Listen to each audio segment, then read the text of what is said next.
죄 없음과 상처받을 수 없음. 85. 죄의식을 느끼지 않는다면 공격할 수 없다. 정죄는 공격의 뿌리이기 때문이다. 정죄는 한 마음이 다른 마음을 사랑받을 가치가 없고 처벌받아 마땅하다고 내리는 판단이다. 하지만 바로 여기에 분열이 있다. 판단하는 마음은 자신이 판단받는 마음으로부터 분리되어 있다고 지각하며 다른 마음을 처벌함으로써 자신은 처벌을 면할 것이라고 믿기 때문이다. 이 모든 것은 마음이 자기 자신을 부정한 다음에 부정한 것에 대한 처벌을 면하려는 망상적인 시도에 불과하다. 그것은 부정을 포기하는 것이 아니라 부정에 매달리려는 시도다. 죄의식이야말로 아버지를 너에게 가리고 너를 정신 이상으로 몰고 간 것이다. 86. 하느님의 아들이 마음 안으로 속죄를 받아들이는 것이 분리의 끝이듯 죄의식을 받아들인 것이 분리의 시작이었다. 내가 보는 세상은 죄의식 때문에 미친 자들의 망상체계다. 이 세상을 잘 살펴보면 이것이 그러하다는 것을 깨달을 것이다. 이 세상은 처벌의 상징이며 세상을 지배하는 듯한 모든 법칙은 죽음의 법칙이다. 아이들은 고통을 통해 고통 속에서 이 세상에 태어난다. 그들은 성장하면서 고난을 겪고 슬픔과 분리와 죽음에 대해 배운다.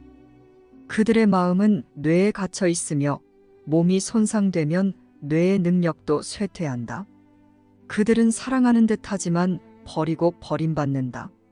그들은 사랑하는 것을 잃는 듯이 보이는데 아마도 이는 가장 정신 나간 믿음일 것이다.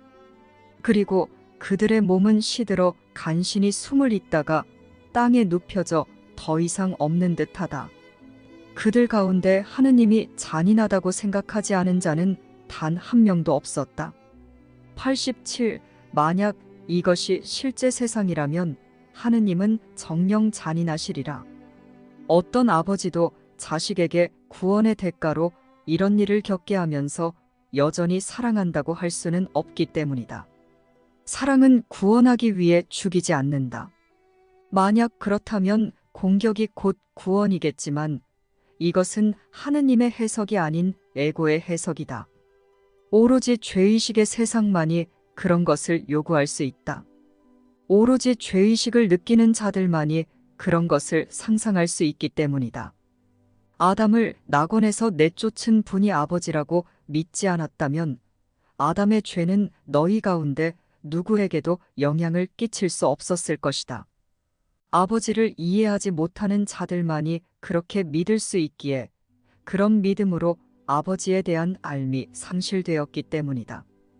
88. 이 세상은 과연 하느님의 아들이 십자가에 못 박힌 그림이다.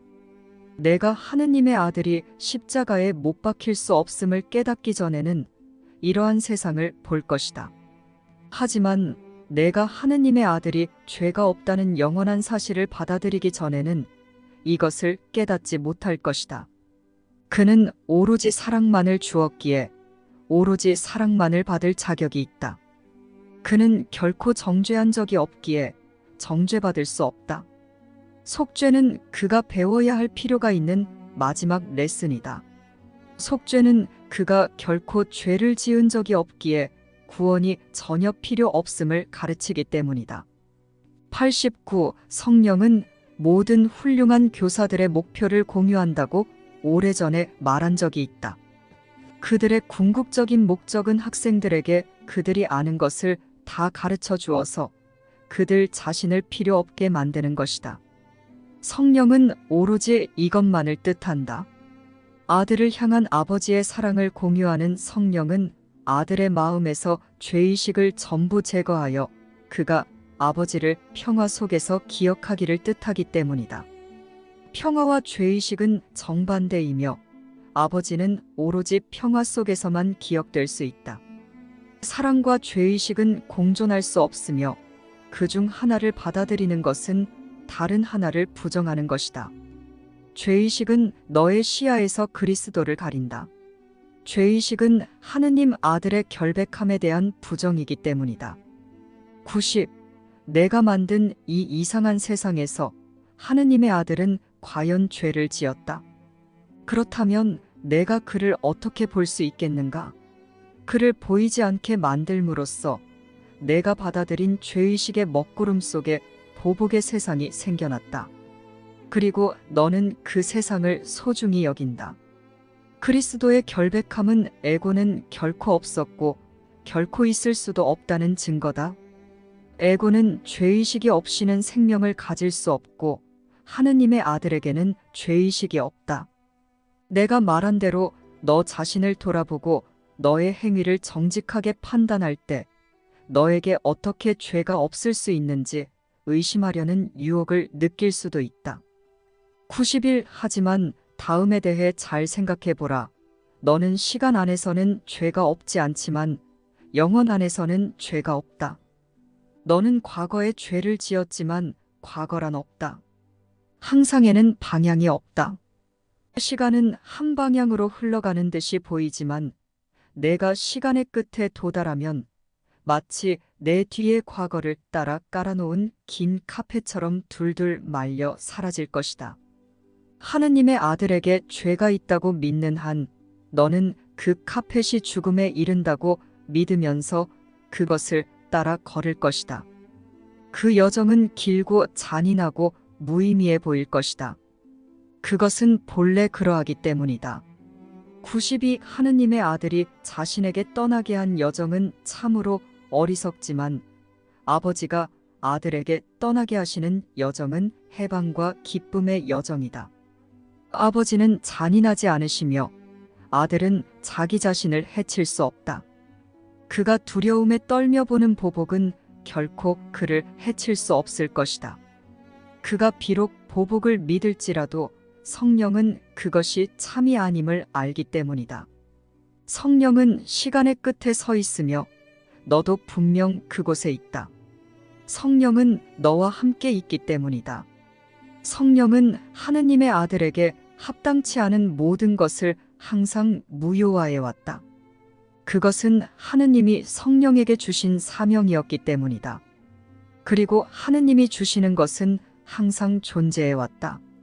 93 하느님의 아들에게 죄가 없음을 배울 때 너는 나를 볼 것이다. 그는 항상 자신의 죄 없음을 구해왔으며 그것을 이미 발견했다. 누구나 자신이 만든 감옥에서 벗어나려고 하며 해방을 찾을 길은 그에게 부정되지 않기 때문이다. 그 길은 그의 내면에 있기에 그는 그것을 이미 발견했다. 그가 언제 그 길을 발견할 것인지는 단지 시간 문제일 뿐이지만 시간은 단지 환상에 불과하다. 하느님의 아들은 지금 죄가 없으며 그의 눈부신 순수함은 손상되지 않고 하느님의 마음 안에서 영원히 빛나기 때문이다.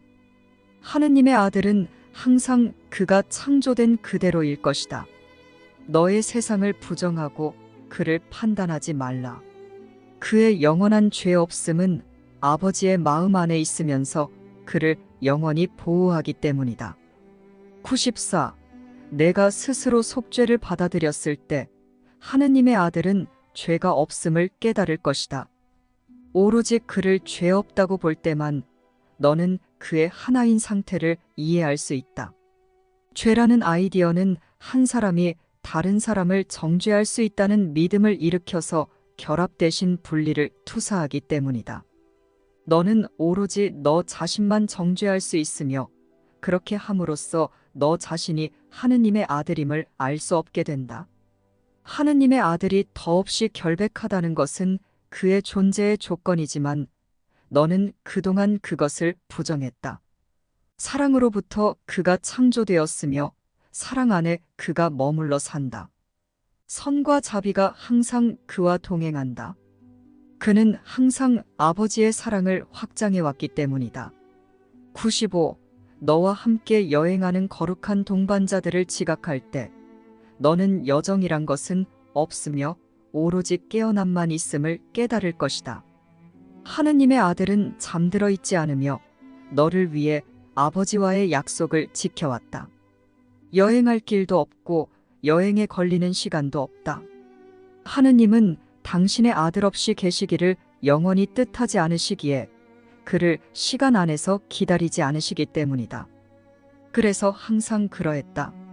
너의 마음을 어둡게 만드는 죄의식의 구름을 하느님 아들의 거룩함이 밝혀 물리치게 하고 그의 순수함을 내 것으로 받아들여서 그것이 정녕 너의 순수함임을 그로부터 배워라.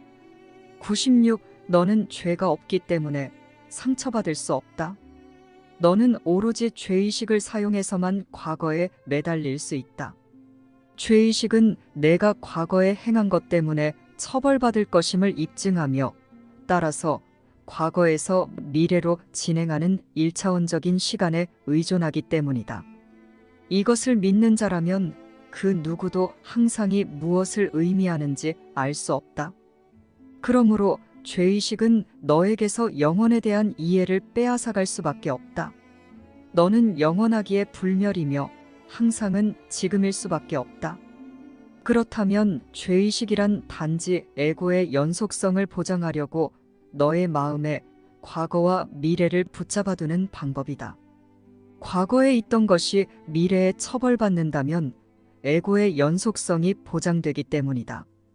그렇지만 너의 연속성을 보장하는 것은 에고가 아닌 하느님이시다. 불멸은 시간의 반대다. 시간은 지나가 버리지만 불멸은 끊임없이 계속되기 때문이다. 97.